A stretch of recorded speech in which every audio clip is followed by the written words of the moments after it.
Salam Guru Penggerak, Guru Bergerak Indonesia Maju. Pada kesempatan kali ini, saya Maria Ildefonsia Agopianta, calon Guru Penggerak Angkatan ke-9 dari Kabupaten Sika, akan memaparkan kesimpulan dan refleksi dari pemikiran Ki Hajar Dewantara pada tugas koneksi antar materi modul 1.1. Saya akan merefleksi diri melalui 3 pertanyaan sebagai berikut. Yang pertama, apa yang saya percaya tentang murid dan pembelajaran di kelas sebelum saya mempelajari modul 1.1? Yang kedua, apa yang berubah dari pemikiran atau perilaku saya setelah mempelajari modul ini? Dan yang ketiga, apa yang dapat segera saya terapkan lebih baik agar kelas saya mencerminkan pemikiran Ki Hajar Dewantara. Baiklah Bapak Ibu Guru hebat semua, saya akan mencoba menjelaskan satu persatu. Sebelum mempelajari modul ini, saya beranggapan bahwa pertama, murid adalah seseorang yang dapat mengikuti apa yang diperintahkan oleh guru. Kedua, murid dapat mengikuti cara belajar yang dilakukan oleh guru. Ketiga, pembelajaran berpusat pada guru sebagai sumber belajar. Keempat, guru hanyalah mentransfer ilmu yang dimiliki kepada siswa. Kelima, pembelajaran di kelas hanya fokus pada penyelesaian kurikulum saja. Dan yang keenam, penilaian lebih berfokus pada penilaian pengetahuan. Yang berubah dari pemikiran atau perilaku saya setelah mempelajari modul 1.1 adalah setiap anak memiliki kodrat alam, sehingga setiap anak itu unik dan memiliki karakteristik yang berbeda. Murid memiliki bakat sendiri-sendiri sebagai objek dalam pembelajaran di kelas.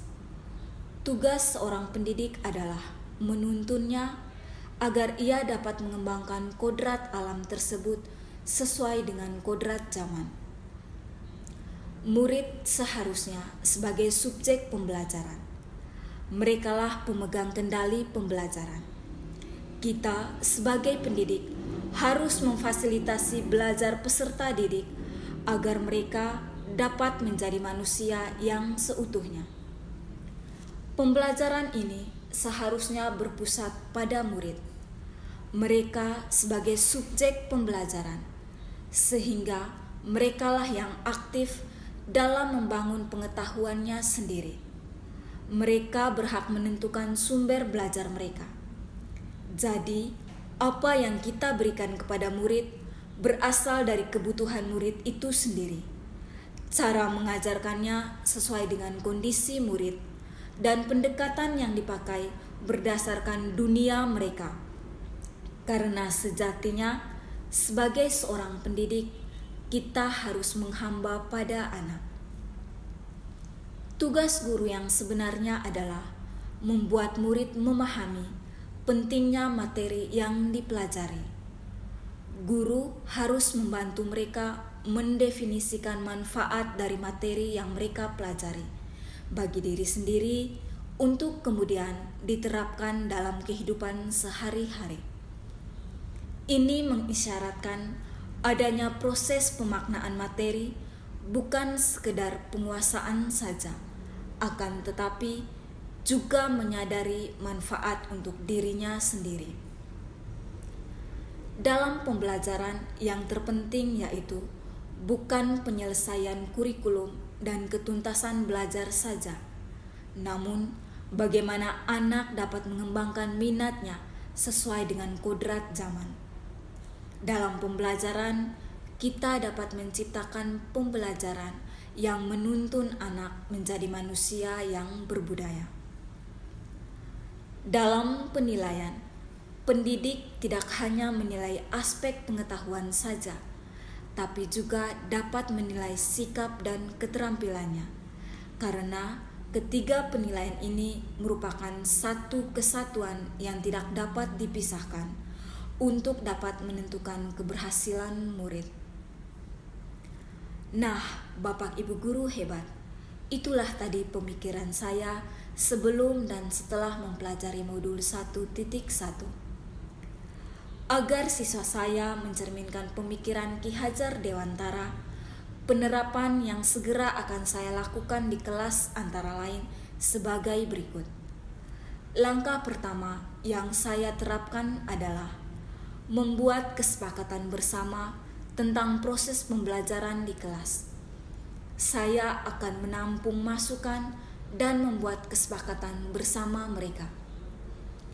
Yang kedua, saya akan mendesain kelas yang kaya akan teks dan lingkungan yang menyenangkan sesuai dengan dunia anak.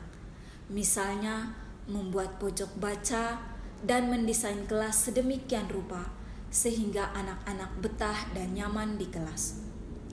Selanjutnya, saya akan menjadikan mereka subjek pembelajaran yang bisa mengeksplor apa yang mereka mau tentang ilmu yang akan dipelajari tanpa paksaan dan dengan cara yang mereka sukai.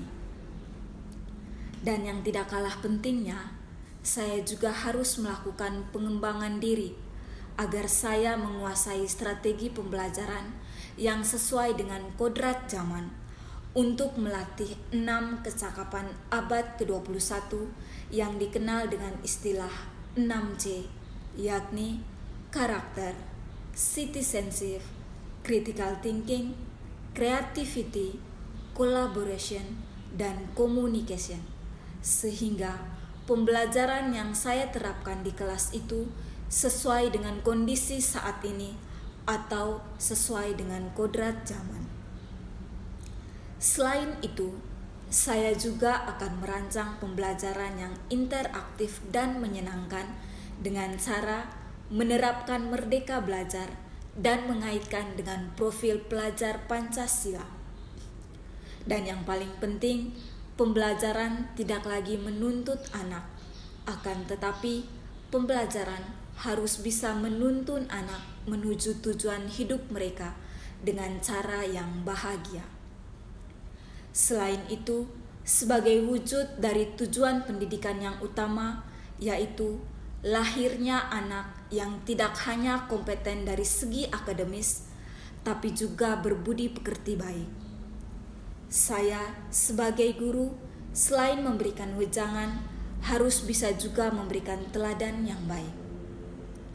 Jadi, anak tidak hanya melakukan apa yang saya katakan, tapi harapannya anak mampu meneladani perilaku-perilaku baik yang saya contohkan. Selain sebagai upaya memotivasi anak agar budi pekerti baik, ini juga bisa jadi tantangan untuk saya pribadi bagaimana caranya agar saya bisa konsisten memberikan teladan yang baik seperti guru itu sebagai sosok yang digugu dan ditiru.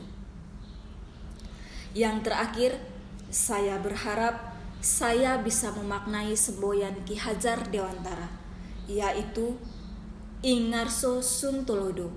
Dari depan, saya memberikan teladan bagi setiap anak didik saya. Ing Madya Mangun Karso. Di tengah, saya bisa jadi teman yang memberikan semangat. Serta Tutwuri Handayani, yaitu dari belakang, saya bisa memberikan dorongan moral serta semangat belajar. Bapak Ibu guru hebat, kesimpulan yang dapat saya sampaikan dari dasar-dasar pemikiran Ki Hajar Dewantara harus segera kita terapkan dalam proses pembelajaran di kelas ataupun di sekolah, di antaranya. 1. Pendidikan adalah menuntun anak sesuai dengan minat dan bakatnya. 2. Pendidikan bukan hanya ilmu akademis, namun perlu penanaman budi pekerti yang baik. Kemudian yang ketiga, pendidikan sejatinya adalah berhamba pada anak. Demikian pemaparan saya tentang koneksi antar materi, pemikiran Ki Hajar Dewantara. Semoga video ini menginspirasi bagi Bapak Ibu pejuang pendidikan. Salam dan bahagia, Bapak Ibu guru penggerak.